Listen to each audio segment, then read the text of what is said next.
राम सेतु कैसे डूब गया? वैज्ञानिकों ने खोजी गहरे रहस्य में छुपी सच्चाई। भगवान राम को जब रावण पर विजय के लिए लंका जाना था तो नल नील ने पानी पर तैरने वाले पत्थरों से समुद्र पर पुल बनाया। ये पुल काफी समय पहले ही समुद्र में डूब चुका है। क्या आपने कभी सोचा है कि हमेशा तैरने वाला राम सेतु पानी में कैसे डूब गया? वाल्मीकि रामायण कहती है कि जब श्री राम ने माता सीता को रावण के चंगुल से छुड़ाने के लिए लंका पर चढ़ाई की तो उन्होंने नल और नील से एक सेतु बनवाया था। इस सेतु को पानी में तैरने वाले पत्थरों से बनाया गया था। इन पत्थरों को किसी दूसरी जगह से लाया गया था। कई विशेषज्ञों का मानना है कि इस सेतु में ज्वालामुखी के अप्यूमाइस स्टोन का इस्तेमाल किया गया था, क्योंकि ये पानी में डूबते नहीं हैं।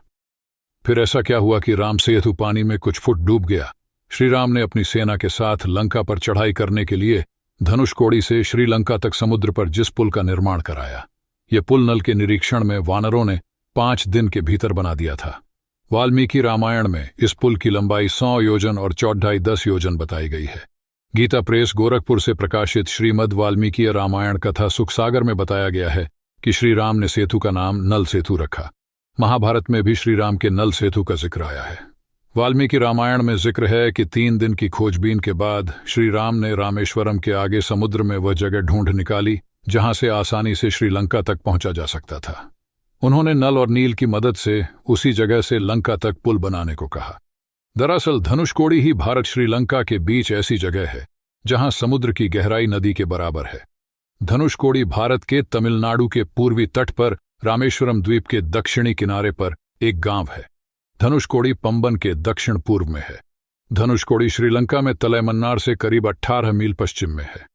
इसका नाम धनुषकोडी इसलिए है कि यहां से श्रीलंका तक वानर सेना ने जो पुल बनाया था उसका आकार धनुष जैसा है। इन सभी इलाकों को मन्नार समुद्री क्षेत्र के तहत माना जाता है। वाल्मीकि रामायण में कई प्रमाण हैं कि सेतु बनाने में उच्च तकनीक का इस्तेमाल किया गया था। कुछ वानर बड्डे बड्डे पर्वतों को यंत्रों की मदद से समुद्र तट पर ले आए थे। वाल्मीकि रामायण के मुताबिक कुछ वानर 100 योजन लंबा सूत पकड़े हुए थे, यानी पुल के निर्माण में सूत का इस्तेमाल कई तरह से किया जा रहा था। कालिदास ने रघुवंश के 13वें सर्ग में राम के आकाश मार्ग से लौटने का जिक्र किया है। इस सर्ग में श्री राम का माता सीता को राम सेतु के बारे में बताने का जिक्र भी है। स्कंद पुराण के 3, विष्णु पुराण के 4, अग्नि पुराण के 5वें से 11वें और ब्रह्म पुराण में श्री राम के सेतु का जिक्र मिलता है।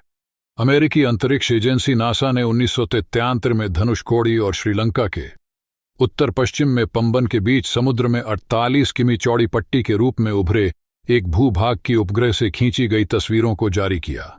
इसके बाद भारत में इसे लेकर राजनीतिक उठापटक शुरू हो गई। इस पुल जैसे भूभाग को राम सेतु कहा जाने लगा।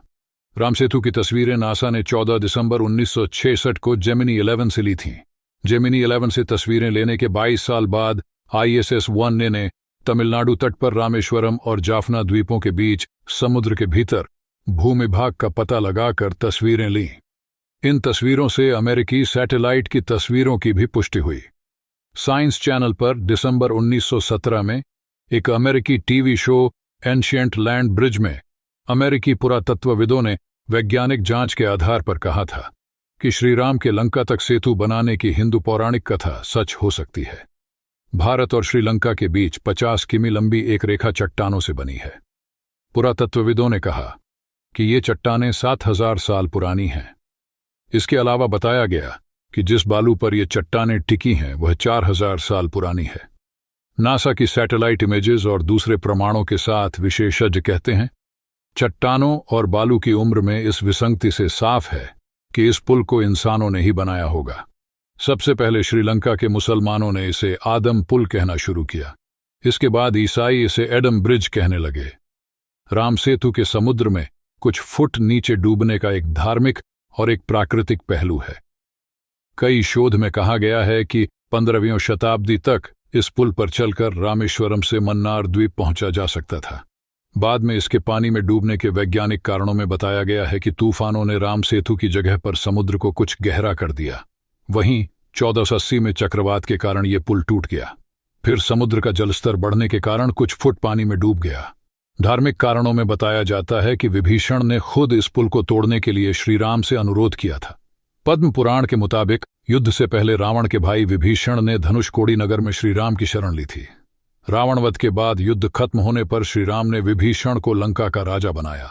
इसके बाद लंका के राजा विभीषण ने श्रीराम से कहा कि भारत के वीर राजा हमेशा श्रीलंका पर हमला करने के लिए राम सेतु का इस्तेमाल करेंगे।